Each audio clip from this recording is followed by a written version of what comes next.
a gente recebia pacientes cardiopatas e pacientes com doença pulmonar crônica que agudizava. Então, DPOC, paciente com tuberculose, paciente de transplante pulmonar, transplante cardíaco, pacientes que operavam o coração, fazia ponte safena, troca valvar, enfim.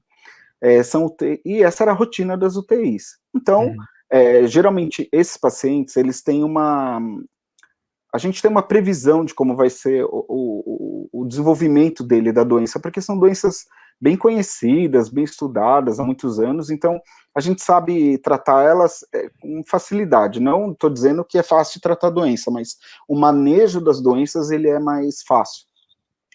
Então, entrou fevereiro, foi quando ainda não se tinha pandemia no Brasil, mas a gente já tinha notícias do vírus na China, espalhando ali em toda a região, e a gente sabia que ia chegar aqui. Então, em março, o governo de São Paulo se mobilizou, já desde o começo de março, já para criar centros de apoio e de tratamento para a Covid. Eu estou falando do governo de São Paulo, não é falando bem ou mal do governo, só estou falando da vivência que eu tenho, porque eu trabalho no hospital público, tá? Então, foi quando se mobilizou lá o complexo do Hospital das Clínicas. É uma mini cidade, são vários institutos que formam o Hospital das Clínicas de São Paulo, e um dos institutos é onde eu trabalho. Porém, qual foi a ideia? Se fez um comitê de combate à Covid, e qual foi a ideia desse comitê? Era que centralizasse o tratamento de pacientes sem Covid num único instituto, que foi o Instituto Central, que é o maior instituto. Esse instituto tem o último andar dele, que é o 11º andar, ele é composto somente de UTIs, é bem grande, e o que comportaria mais de 200 leitos de UTIs. Essas UTIs, então, foram montadas para a Covid-19. Eu, sinceramente, quando teve a primeira reunião que eu participei sobre isso, porque a UTI que eu trabalho no Instituto do Coração ia para lá, a gente ia com mala e cuia para lá, com cama, com tudo. E fomos, né? Eu não imaginava que seria tão pesado. Assim, na minha inocência, por não conhecer a doença, eu achava que era um certo exagero. Acredite se quiser. Eu falei, nossa, não precisa tudo isso, né? Enfim. Muita gente. A gente não tinha noção, porque eu nunca tive, eu participei, eu trabalhei na pandemia do H1N1, mas o H1N1 é totalmente diferente da Covid, né? Então, fomos para lá e começou, assim, inaugurou a UTI num dia, no outro dia ela estava lotada, e de pacientes super graves, e a gente não sabia nada da doença, a gente tratava a doença como se fosse uma pneumonia grave.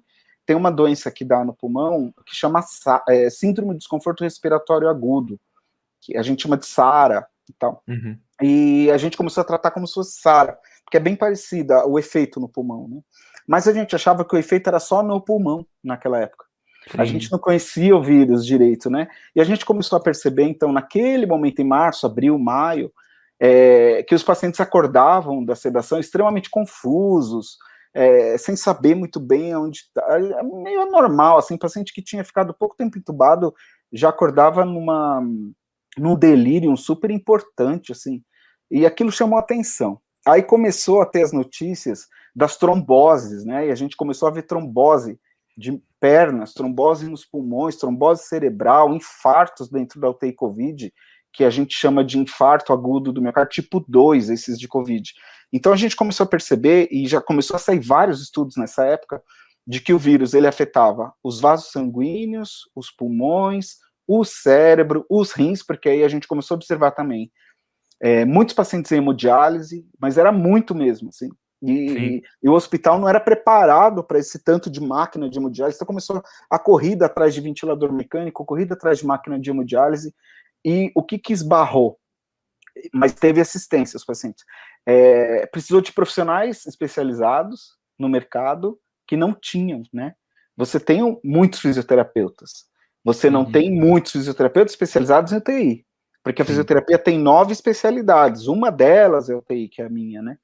Então, começou aquela corrida de contratação de gente, então a gente estava no meio daquele caos, porque era muito triste ver aquilo, treinando pessoas não especializadas para aquilo. Então, cerca de 25% dos funcionários das UTIs no Brasil foram de pessoas não especializadas, né?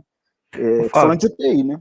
É interessante você ter contado isso, porque conta um pouco de como que foi esse início de evolução do entendimento da doença, né? Uhum. Porque, e é interessante falar, porque nós também, na parte de divulgação científica, a gente foi atualizando os conhecimentos. Então, inicialmente, a Covid era vista como uma doença respiratória, depois foi visto como uma doença que afeta também o sistema Sistema. cardiovascular.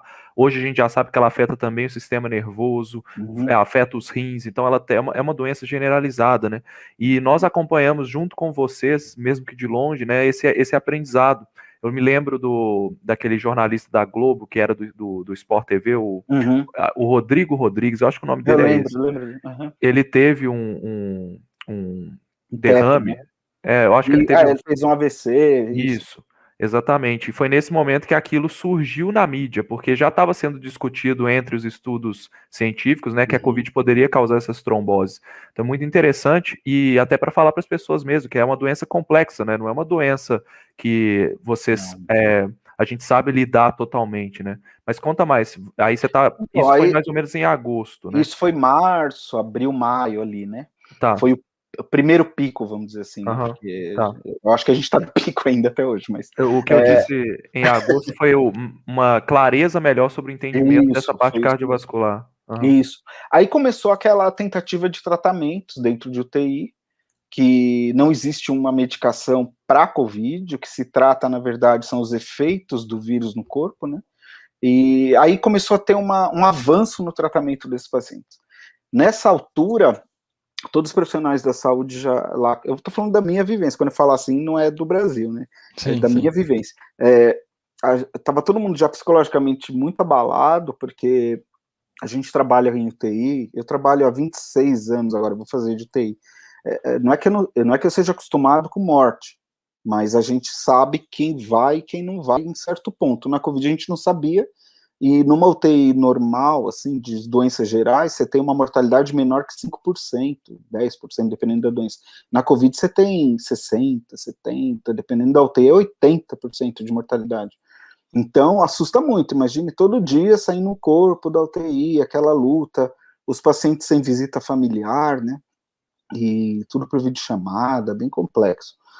E isso começou a mexer com a gente. Aí deu uma estabilizada naquele período.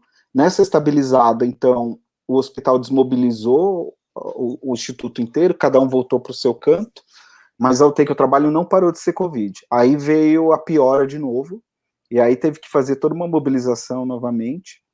Então, hoje o HC lá é praticamente Covid. O hospital que eu trabalho tem grandes UTIs Covid, enfermarias gigantes de Covid, ainda com quase lotação completa. Então, eu continuo vivendo isso.